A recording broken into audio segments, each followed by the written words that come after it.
There is a fountain filled with blood drawn from. There is a fountain. Hey viewers, welcome to another edition of Walk with Jesus with Brother Femi Oluyamoju. My name is Barry of Grace. Here with me is Brother Femi. Brother Femi, please kindly greet the viewers. Good day, viewers. God bless you. Please, viewers, you can also send your questions and suggestions to walkwithjesusholyspiritprayerhouse.org. Brother Femi, are you ready for us today for today's question? Well, by the grace of God, we are ready. I have it with me. The question is from Lagos, Nigeria. I have been married for 6 months, but I don't understand what my real purpose is in marriage. I got married because it is the next level, but my real question is this: why did God create marriage? That's a very good question. Why did God create marriage? Like you have said, you probably won't fulfill the purpose of your marriage if you don't understand exactly why you are getting married or why God created marriage. It is well said that if the purpose of a thing is not known, abuse is inevitable. We need to understand who we are first before we can understand why God created marriage for us. When you understand who exactly you are, you understand why He has put you in a marriage. And I believe that this is the reason why a lot of marriages are having problems. Simply because we don't know why we are getting married. We have just gotten married because that's the next thing. You are a guy, they tell you that you are irresponsible until you have gotten married. You are a lady, everybody starts asking, when do you want to get married now? So you just hope to get married, and once you get married, we start struggling. We don't know exactly the reason why. I would prefer to start by looking at the book of Genesis. In the book of Genesis, chapter 1, verse 26, the Bible says, and God said, let us make man in our image. If we stop there, if God is making man in His image, who is God? God is a spirit. He sits in heaven. He is talking about to Jesus and the Holy Spirit that let us make man in our image. So at the end of the day, we are like God. We are spirit beings. We are not ordinary human, just the normal human beings we are looking at. We are like God. We are spirit. We are powerful. We are great. We are like the owner of this place. We look like God. But we are not in heaven. We are on earth. In heaven, when God wants to increase the angels, He creates new angels. Just say new angels manifest or whatever way, and you have new angels. But He has placed us on earth. And He wants us to dominate this place. So He created us and put us inside flesh. And gave us two kinds, so that these two different kinds of people can come together, and through them He can create more angels. Since we are like God, we are angels on the inside. The spirit being of all of us is like the Holy Spirit. We are spirit beings. So for God to create more spirits that will serve Him, that will at the end of the day pass through the test on earth and find their way to heaven and come and live with Him, He has put us inside flesh, making us a male and a female. And the union of this male and this female will replenish the earth. So if we check that place in Genesis chapter 1 verse 26, it says, let us create man in our image after our likeness. So we are not like any other thing, we are like God, a spirit being. And let them have dominion over the fish. So as He's creating us, His plan is that I want them to have dominion, to increase. So He created the male and He created the female for the purpose of meeting together to create physically a human being. But actually what we are creating is more angels. God is creating angels through us. He's creating spirit beings through us. So the first purpose why we are coming together is because God wants us to enlarge, wants us to increase. That was one of the first things that He told us. And He wanted to create people that look like Him, and He gave us a process, a natural process that can give birth. And this is within the context of marriage.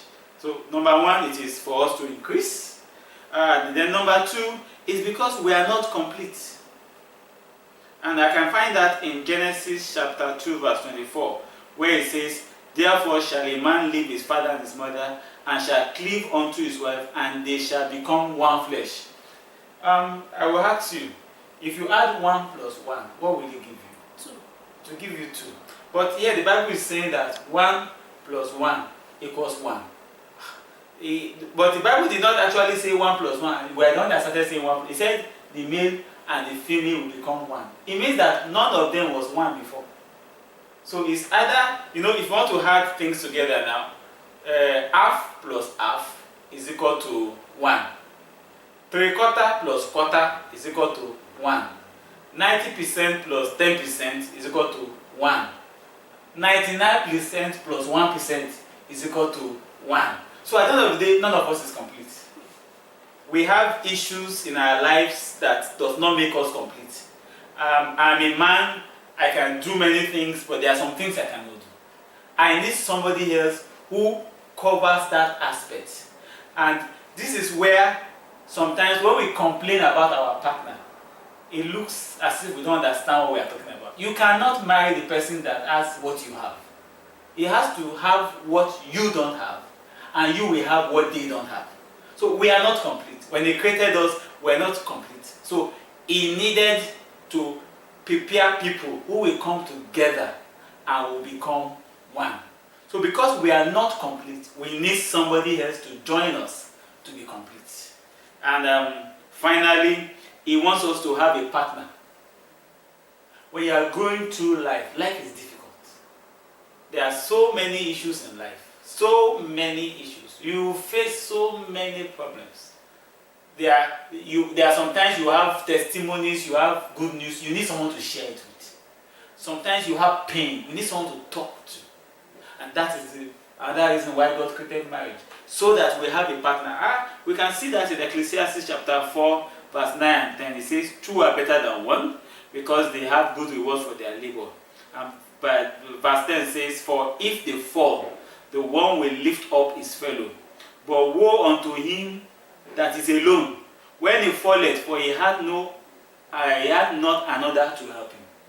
So, you need a partner in life. You need someone to work with. And where the devil has tampered with many marriages is that we have converted our partner to our enemy. We are fighting. The person we are supposed to talk to, the resident person, we call in the hospital, we call something resident doctors. Anytime you get there, you meet the doctor. In some churches, we have resident pastor. Anytime you get there, you meet that pastor. So your partner is your resident partner, your resident help, your resident shoulder, your resident laughed person, your resident joke, your resident everything. At the end of the day, even to sex is your resident sex. So at the end of the day, God has given you a partner who you are supposed to go through life together. And if you throw away that partner and you are going to look for somebody outside to be your partner, to help you, I am not happy, let me look for someone that I can talk to. I can't talk to this person. Or I am happy, let me talk to that person. Let me go and talk to outside. We are breaking marriage. So the purpose that God has given us, the purpose God created is He wanted us to increase in the context of marriage. He wanted us to be complete. And finally, He wanted us to have partner. If we have these three things behind our mind, and we use this view to look at our marriage, our views about our partner will change. We'll know that they are to complete us, they are not us. And I need a partner. I must not lose this partner. I must do everything to ensure that we are together. We go through life together. And when we die, God will be waiting to ask us, your partner, how did you both work together? Thank you. Thank you so very much for that, Femi. But I have a personal question which says, can I decide not to marry? Can you decide not to marry? That's a big question. I'll answer this looking at the life of a Christian. A Christian, the Bible says that as many that are led by God, they are the sons of God. The Bible says that the just shall live by his faith. And our faith is Jesus. That Jesus came, He died and saved our soul. So You cannot decide that you don't want to get married. But you can ask God what His plan is for your life. If God's plan for your life is that you shouldn't get married, then don't bother getting married. If God's plan is for you to get married, then He has a purpose.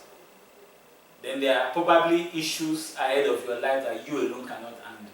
To be difficult. You will need somebody. But if God says you should not get married, that He wants to, like Brother Paul, He wants to use you, or He has a plan for you, you shouldn't get married, then so be it. What the problem we have today is we have a lot of people that are just getting married for getting married without asking God.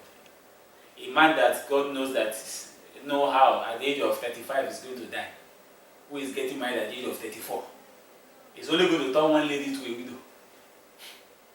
A lady that they know that is been sure that you will not live beyond 26, who got married at 24. She's only going to turn one man to a widow. So some people, God will tell you, just don't bother. I'm taking you early. So don't bother getting married. So you cannot decide. You have to pray to God as a Christian and allow yourself to be led of God. And once God leads you, everything about your life becomes simple because He's the one leading. So I believe that answers your question. Thank you, Brother Femi. I believe we have learned one or two things today. Kindly join us for the next edition as we read more interesting questions to you. Thank you, Brother Femi, once again. My name is Barry Mogwes. This is Walk with Jesus. God bless you.